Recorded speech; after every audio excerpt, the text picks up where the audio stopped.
I promised myself I'll cut this video before I take off this my office space for weekend. Have a happy Easter weekend, guys.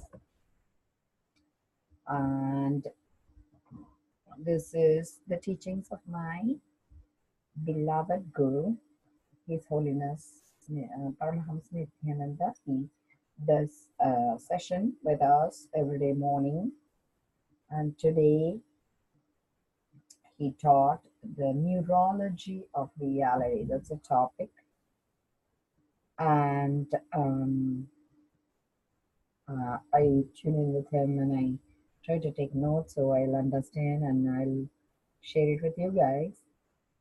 So he said this is called science of Shakti Nipada.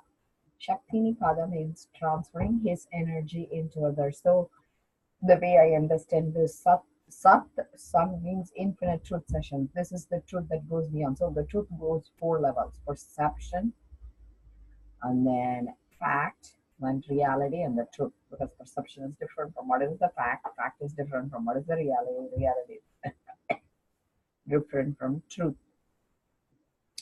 So these are called infinite truth sessions. So Shakti Nipat, what he let us understood was he creates that feeling inside him or the experience he experienced when he goes to that highest level in his consciousness, and that he maps it back and creates the same feeling in others. And when he transfers that, when we are in his presence through his breathing space, it creates the first experience. And once we experience this, it doesn't matter how large the distance is, we can always create that continuum of the bliss. So he calls it like electricity has like a surge and then a continuum. Same way in energy, you never go down, you go up and then continue. And he says man hasn't captured that up and continuum. Instead, man is assuming there is up and there is down. So he says that's where we were making a mistake. So the science of Shakti Nipada, just transfer of that divine bliss in us, and that creates that neurology of reality, like mapping and creating those same experiences in ecstasy in our blissful space in the organ, which is brain, which is mapped by the mind. So experientially, if you realize that state called Sadashivatva, the Tattva is like the unit of that experience. So you can have this divine bliss. So if we break it down to one unit, one firing, that's called, that state of bliss is called Sadashivatva. Shivam means life. Sadashivam means flow of life. So Shavam means lifeless. So when they take out the I, when they replace Shiv with Shava, it's dead body. So that's why he uses Sada Shivatva, meaning flow of life. The unit of it is Shakti Nipada. That is when he transfers the bliss state inside, that is considered Shakti Nipada. Neurology of reality, he breaks it down to reality is Sadashiva, that is flow of life. Perception of that reality is illusive because we perceive based on our past experience. So it could be correct or incorrect. So the perception, if it doesn't come from the deeper space in us, that creates illusions. And the space which we hold inside is a unit of our teaching space. So let's say we were taught by somebody, this means this, I had the same experience when we were sharing. So that is transfer of that information from one person to another person. So you assume that's the reality. But actually, if you get that same wisdom, that space from somebody who is really understanding our issue and their issue, and like a channel, like, goes inside, sees us, and helps us to experience that, then that unit of the teacher who gives you the highest space is only possible if they have also attained that space in that life. So it's very important when you try to get that experience to get it from people who are truly enlightened masters. Karana, Karya can never be separated. That is, he says action and self. So the person who's choosing to act out and the action can never be separated, whereas action and reaction can never be together. So when we act out, that can never stay together. You never need to keep acting out again and again. Responsibility is to create that action based on what is the right thing to do, creates that responsibility, and that creates that togetherness with self and action. Credibility is what, when we react, and if it ends up being a nice thing, self and reaction, we take credibility for that. So we get kudos and praise and stuff. But if it is reactive, then you should not be accepting that credibility as well. You need to separate the credibility because that allows us to have an incentive to act out. Okay, so very nice way he said it. I loved it. Action, even after 10,000 years, cannot be separated. That is, it is held in the Akashic record. That's why mediums and all are able to read it, the psychic readings and stuff. So, action based on choice would always have an imprint in the universe. Versus provoking pattern, like somebody said something to egg somebody on and got a reaction, can never be taken as part of you. That's not who you are. Action, be liberal from the heart. So he says, make your choices based on values that is very, very flexible coming from the heart. Reaction has to be very orthodox, grounded, have to have manners.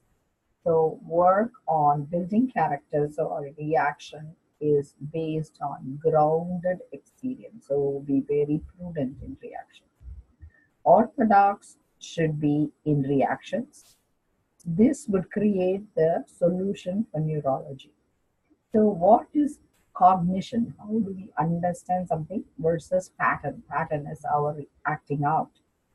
Action celebrated by me is cognition. It is whatever I use me as myself that makes me feel so proud of myself. That is the true action, which is based on my cognition, my understanding. So this can last. That that pride in self can act up to 72 hours, 4 nights. He says 4 nights. Okay, versus, like, the reaction, action not celebrated when we are calm is reaction apparent. So like when we act it out and when we cool down, we feel like really like not good about ourselves, that is a reaction or a pattern. So that's where we need to learn, split that, and try to have like a boundary there. Action is all right, but reaction is not wrong. So what he's saying is, don't put yourself down and like go into this deep pit of sorrow, because he says it's not wrong, but that doesn't mean it is right either. Of course, we need to correct because we don't want to keep acting out the same way. But delusion is Maya. So if it is delusion, which is like the other word in India they call it Maya, is this is where you need to disperse with a bomb, like new clear uh, thought structure. So you really need to disperse with nuclear bombs. That is, you need to demolish it. Whereas surgery cannot cure patterns. So like I can just snip away one word I said and I'm gonna act out, it's not gonna work, he says. Action should be, when people who are very philosophical, they say, oh, I'm very conservative when I'm making a choice how to help the other person. He says that they are already dead in their brain. They're just waiting to get buried. So this is what happened. He says there is a very famous Indian story where there was a king, Harish Chandra. He chose never to speak a lie, and he lost everything because of that, because people were refusing him to be straight. Like they wanted him to somehow miss, and he ended up having to get separated from his wife. So the wife says the bondage they have together, the symbol of their relationship that can only be visualized by him. So anybody who recognizes that symbol in her, she knew immediately that it would be her husband. Nobody else knew. So marriage can be recognized only between them. Same way, when a teacher who understood these principles would be able to see these value-based quality, and they know the intention behind your action, and they wouldn't blame you. So kind of like, you will be judged based on your intention, not your reaction, not your acting out. So action, be very flexible. He says, give as many choices as possible, so your your values are not stuck in one concept. Man who celebrates more with action is a celebrity. So more and more we value base our choices and our action. He says becomes very well recognized as being a straight shooter, like that's what my kid called. And so he eventually ends up being celebrated because everybody loves the predictability of that person. Depth, cognition without repenting actions are celebrated. That is when we base our actions very grounded and with a deep understanding, without repenting actions, without even if somebody says something about the action we took, would always be celebrated. Be liberal in actions. He says whenever we stress out, we need 2 hours of bliss energy in our brain to scrub, like how you do scrub it up. So 2 hours of bliss energy to take away that frustration, to normalize in the brain. Compulsive behavior, be conservative. So when you get compulsive with certain behaviors, be very conservative. So he used a word called U-turn is frustration. That is like, you decide to go on a one path, one goal, and suddenly you make a decision to turn back. That's frustration. That's because you have not understood enough. Frustration is not able to understand completely what's going on. No entry. That is, if we put like a sign that says no entry, we are not letting good energy come in, that is depression. When no parking sign is there, that is even more serious. He says that means we are committing suicide for life inside. Existence and action should, so just existing and acting should not, so exist means like, like just going about the emotionless activity of doing the daily thing and taking care of ourselves is not traditional or orthodox. It should not be based on our routine and our way we were raised and stuff.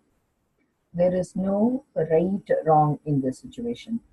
Driving in the wrong way in a country where rules are different is confused way of driving. So for example, that in Australia people drive, differently. Like here we do left-hand driving. In Australia maybe right-hand driving. So doesn't mean you're driving like wrong. Your skills are okay, but you're not in the right place for that skill. So same way, we need to understand how to celebrate with our action and how to not be confused and base consciously action versus reaction. The conclusion from a doctor that he says this is similar to having a long talk with your doctor, which is funny.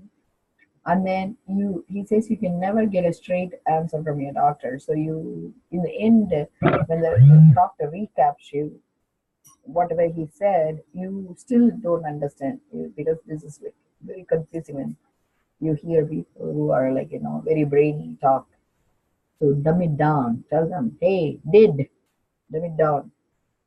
Essence of Vedanta is Aham Brahmasmi. He says, that is, I am the truth. I am the higher self. So thought based. This is like philosophically, this is what they discuss.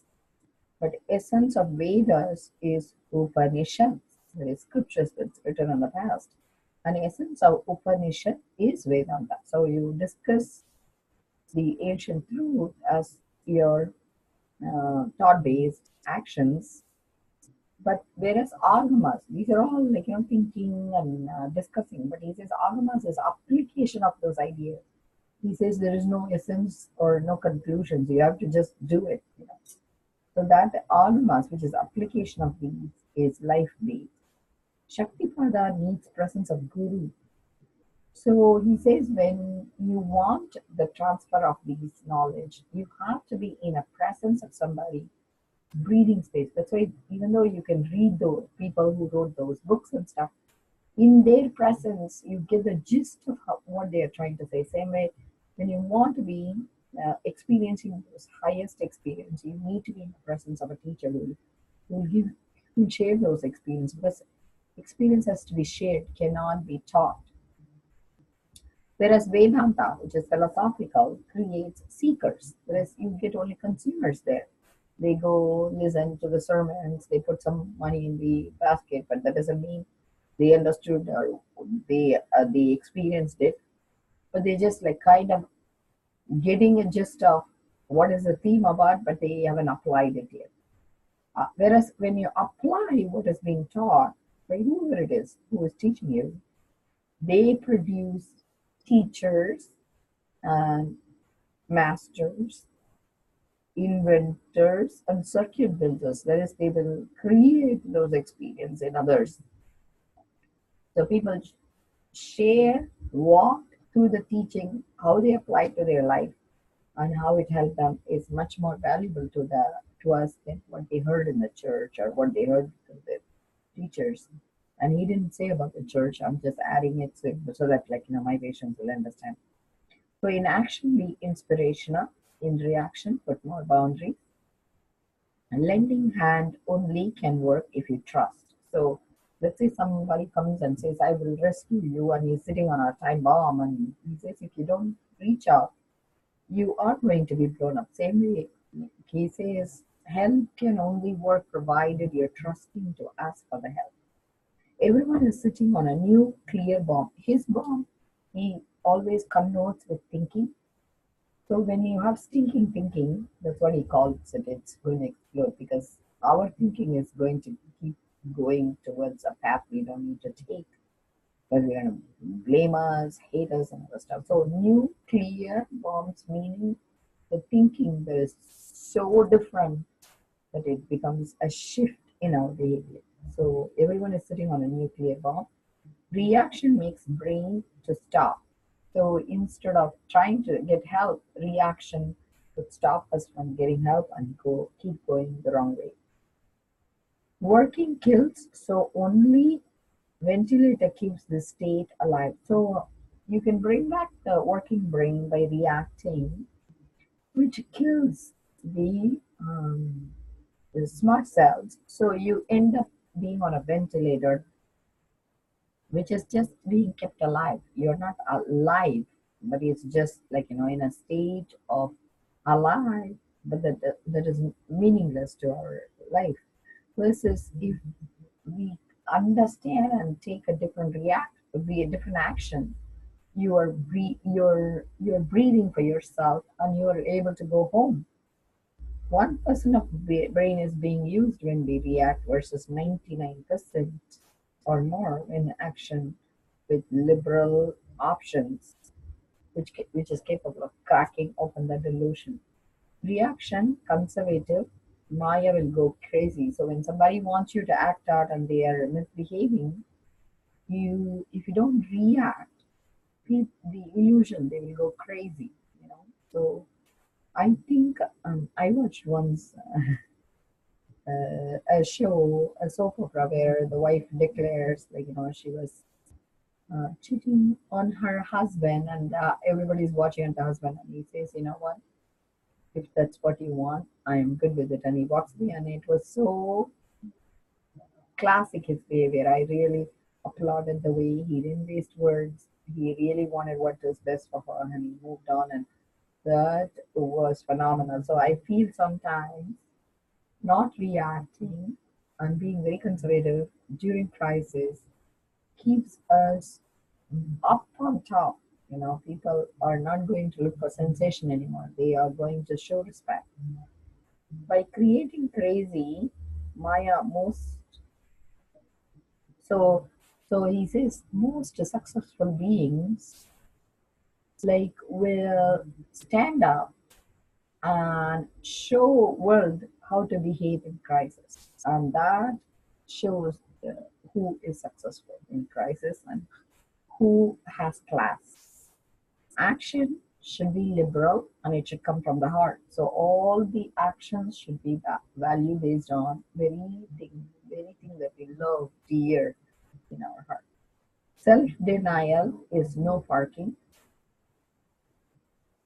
and like how I said before, like no parking, which is very suicidal, like meaning like not able to have any access to resources. Self hatred is depression, and self doubt is frustration. He says 70 theses he already developed for third eye power, similar to anasin, metasin, like these are called Tylenol in India, and um, and these just like how so easy it is over the counter Tylenol, Motrin, and stuff. He says he has specialized in third eye power, intuitive power, and he had done already the 70 theses on that. So he says already he can um, do anything people want intuitively to teach them all these intuitive skills. So who wanted to be a medium, who wanted to be a psychic, now the big portal has opened. He's willing to do that. Sangha is the best thing in their life. So join him, join His Holiness Paramahamsa Nithyananda in his mission. And he says this is like his startup company. He already perfected his tools, and only thing he hasn't done is marketing.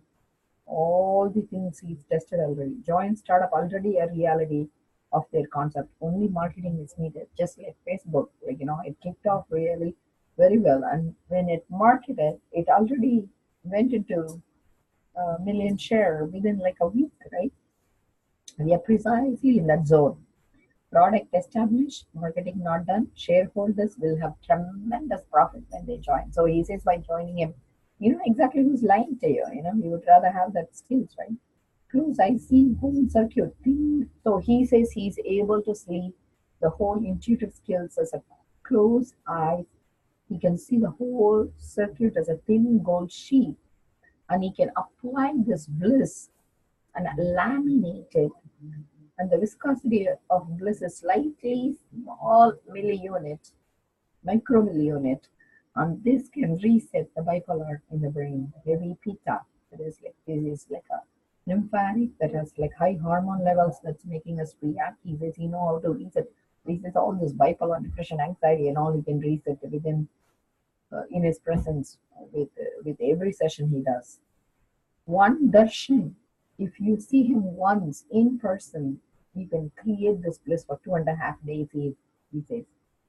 He says Maha Bharat, which is a big war that was fought between seven brothers and 11 brothers, and or rather seven sections. I forgot how to take this, but seven were Pandavas, 11 was Kauravas. I wonder whether it's like descendants. So seven sections versus 11 sections. In Mahabharata, 7-11 started there. He was kidding. Life is Kurukshetra. Life is a war zone or battleground. So action, you need to be like Avatar Krishna. Reaction, be like the villain Duryodhana. Icha Mrityu, meaning like what is your desired way to end your life? I don't know whether Mrityu is taken as end your life or medicine. I have to correct that. Okay, if I do have a incorrect information on me, Swamiji, please correct me. Because Mrityu for me is ending something. Icha means desire. So it could mean end of desire or end of life, or I have to see. So highest, oh, maybe like highest reality was fighting Chikandi. Like this is like the war Mahabharata he was recounting. So maybe that's what he was telling. End of life for highest beings. So the way Krishna by a choice chose the most vulnerable people to pair up with the tremendously cocky ones or like experienced ones. So he says, in spite of that, they couldn't overcome the fights, the good fighting ones, because they were on the wrong side.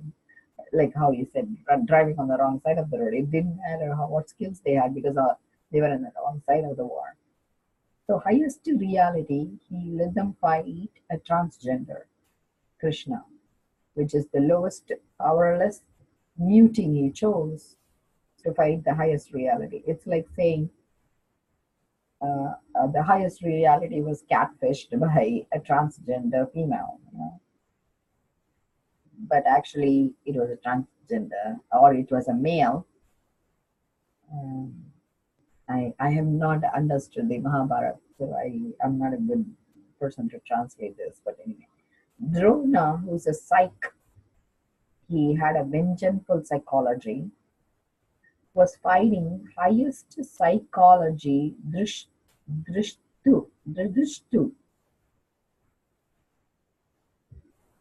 and Briha. I think there is that Astra, Brahas, that would control the elements. So I think the one that with the highest psychology for the low psychology. So even though the highest psychology didn't have weapons, the lowest vengeful psychology had the best weapon in the world. He had taught 18 people how to use that weapon, but because he was vengeful, he didn't use his weapons properly. So at the crisis point, he couldn't even use it on himself. Arjuna was very reactive. He says Arjuna was bisexual. So bisexual has the strongest demeanor, and they can never be shaken very easy. But he was shaken during the battleground. Krishna, whereas his all actions were very liberal, very flexible, so he never um, lost track of his ultimate goal. So the loss of battle was in between. They lost some battles in the middle, but they never lost the war because Krishna was overseeing it with very, very fluid actions. Krishna shed tears when Abhimanyu, who was his DNA, was lost, because he felt all his dreams and all died with Abhimanyu. But at that point, Abhimanyu fortunately had a pregnant wife, so his DNA was passed on, which almost didn't happen, and that is Parikshit. And so Parikshit restores India back to its original glory. So the Bharat Kshatriyas, so the Bharat was restored as a combination of Krishna is Yadava, who is like a cowherd. So he's a camper, let's say. So he's a camper. And Kshatriya, on the other hand, was the best ruler, uh, Arjuna, their dynasty. So Parikshit was a combination of street skills and politicians together. So it became a best combination. Or kingdom, rulers and street skills. When they married together, that ended up being Parikshit, who then took over India and re-established the whole country. Brahas, Brahastra. So Parikshit could withstand even if the elements are controlled and attacked. Before that, because they lacked street skills, they couldn't withstand attack. And with Parikshit, nothing would fly past him. So he was able to withstand everything. So in the end, he says Nitya Shakti Padananda, that is eternal life force bliss. He calls it, this is what he's transmitting. That is eternal force of life, which is transmitted directly as experience and which is perceived as the pure bliss state. He is transferring to his future visitors and whoever he's been initiated in the past. This he calls it Leela Dhyana. This keep going back to that space where you had a super nice time and keep floating there again and again. And he says by doing that, he himself feels his the turban he has his hair is so much overjoyed, and he says it's trying to toss the turban because it's pulsing the hair with all this beautiful thing he's sharing. So he says he had to adjust his turban many times because it's moving. I love the way he talks. So he says only two rules to achieve future goals of being creating this blissful, non-ending, eternal space, and to keep meditating on it is to watch him daily satsang. So usually he comes up in the morning. Like for me, my time, like in the morning. This Indian time at night, he does it, right? We do it at night because I watch it here in the morning, 8, 9:30 or 10. So he does it in India probably at 8 o'clock, right? So already, and so you make sure you watch daily satsang. If you do, guys, if you want to follow us, please watch Nithyananda.tv, then you will be able to see the daily satsang. And then Guru Mandala, he says, whoever is going to be initiated, past, whoever is initiated in Sadashi Moham, he says they will get it anyway. Guru Mandala, he says this is Mandala, he told us is us. Okay, Guru Mandala, like whoever is initiated before, our body is initiated by him.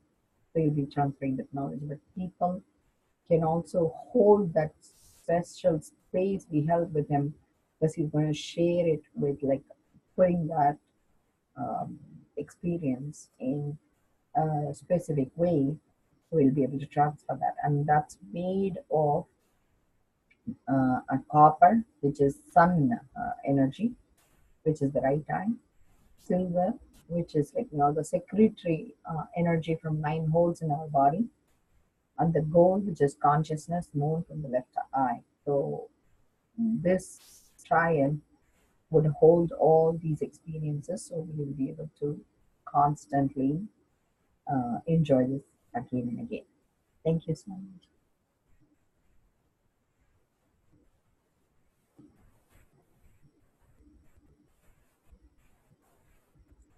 I love my teacher, His Holiness Paramahamsa Nithyananda. And I am so lucky I met you, and I'm so grateful. My mind didn't obstruct me and overthink about going to see you. Thank God that I was at that point in my life willing to listen, and I'm so grateful. Thanks for giving me this opportunity to be part of you, Guruji. Thank you. I love you.